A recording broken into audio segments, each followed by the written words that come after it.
Ja sam Anela Kriještorac, policijski službenik u Odjelu za upravljanje kriznim situacijama opštine St. Louis. Kriminalci koriste trenutno pandemiju koronavirusa da bi vam otuđili novac. Koristeći svoje uigrane šeme na najugroženijim slojevima društva, uključujući i starije osobe.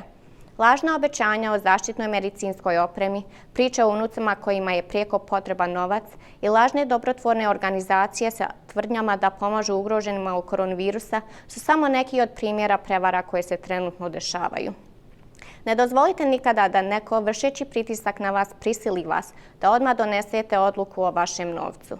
Odvojite vrijeme da se raspitate o kompaniji ili dobrotvornoj organizaciji, te porazgovarajte sa članovom porodica ili s nekim od prijatelja kojima vjerujete prije nego što napravite bilo kakvu financijsku odluku.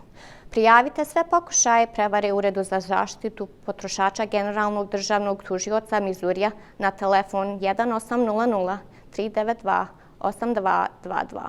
Navedeni broj telefona, kao i dodatne informacije o koronavirusu možete pronaći na web stranici stlcorona.com.